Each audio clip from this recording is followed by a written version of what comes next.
I wanted to share several frames of flaked Paleostone artifacts that were found on the surface in the Calico Hills and the surrounding shoreline of Pleistocene Lake Manox in the Mojave Desert. These were mainly found in Calico Hills, and by Calico Hills I mean the hills that are found just west of the I-15 at Mineola Road exit, just north of Yermo. The Calico Early Man site is there, which are pits that were dug into the ground to uncover what they believe to be some more ancient artifacts. However, the surface artifacts, according to Dr. Michael Gramley in the Calico Hills, are probably 70 to 80% of Clovis timeline, of Clovis origin, of between 12 and 14,000 years before present approximately. That's just a rough approximation. And about 20 to 30% of the surface artifacts in the Calico Hills are pre-Clovis. Now, they made their Clovis points and preforms very similar to what we call Colby, C-O-L-B-Y, Colby Clovis points found at the Colby site, which have large rounded ears. So they're a little different. They're more of a triangular shaped or teardrop shaped type of Clovis point with big rounded ears. We have a Clovis preform here found in the Calico Hills, and that has your Colby look to it. That's a broken preform. They were getting it down there pretty close to finished product, but had a little ways to go. There's a little fluting going on right there. And so that's more of a Colby type looking Clovis preform. Now we have another preform here. This one happens to be fully fluted.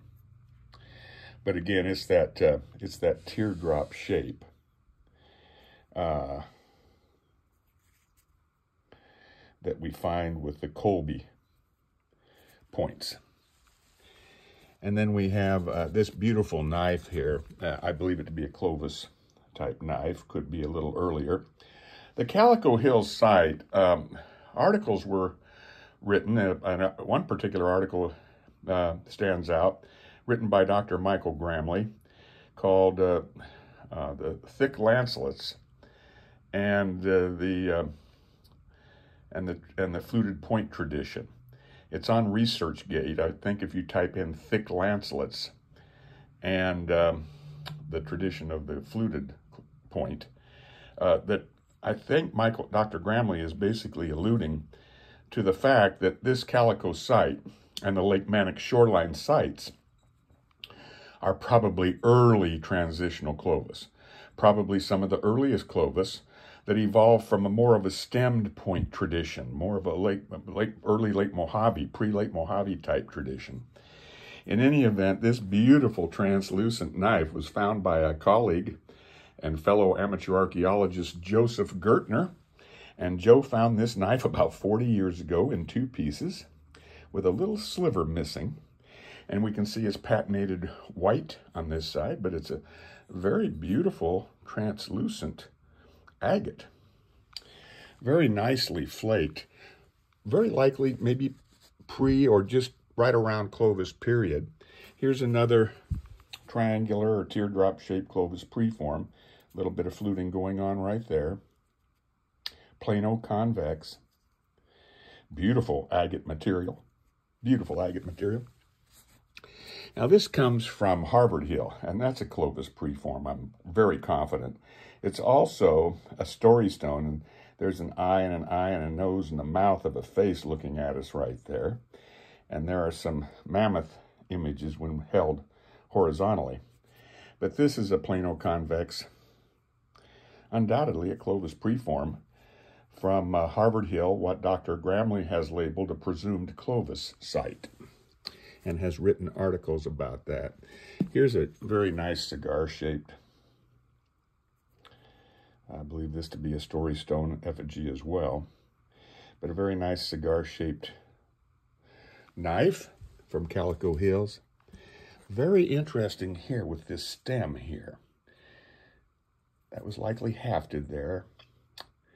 And what a heck of a knife blade or spear point, thrusting spear. Wow. That's a mean looking tool there. Now this comes from Jasper Hill, and of course it is stemmed. This may be pre-Clovis. Beautiful pre-Clovis, no doubt thrusting spear.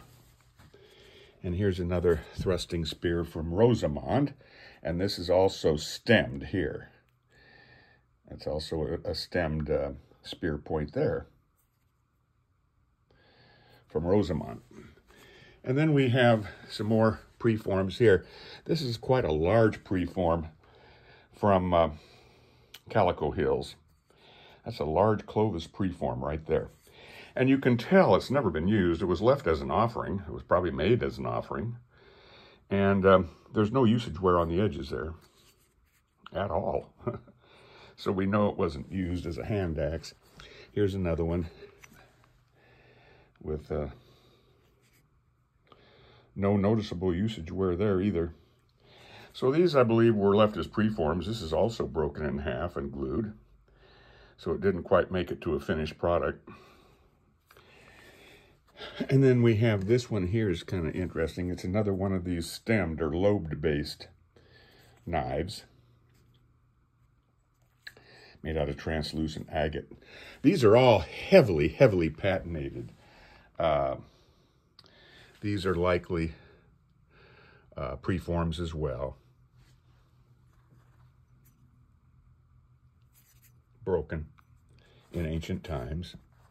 These were all broken in ancient times. They were found, this isn't broken here, but the ones that are broken were broken in ancient time, and both halves were found on the surface there in the Calico Hills, usually within about 20 feet of each other. And then here we have a very interesting stemmed piece with that stemmed base. That looks like a big butchering knife right there. Big banana knife. And speaking of banana knife, this is the first artifact I found in the Calico Hills. I believe it to be made out of dinosaur bone. And this was for sure handheld. That's a big banana knife that's handheld. Without a doubt, this was not hafted. This side was resharpened. This side was used as well. So there's usage wear on that. That's a knife. It's a cool knife and likely dinosaur bone. We find a lot out of petrified wood. That's petrified wood there. That's petrified wood there. Those nice knives. And then we have another beautiful preform here. That's all intact. Teardrop shaped preform. And then we have a few more Lake Mannix preforms. Preform here, no doubt here, for sure here. This is for sure a Clovis preform. So, folks, you've been able to look at here what paleo flaking looks like. All these artifacts are paleo, and they exhibit paleo flaking. So we have quite a collection of surface artifacts found on the surface of the Calico Hills in the Mojave Desert, California.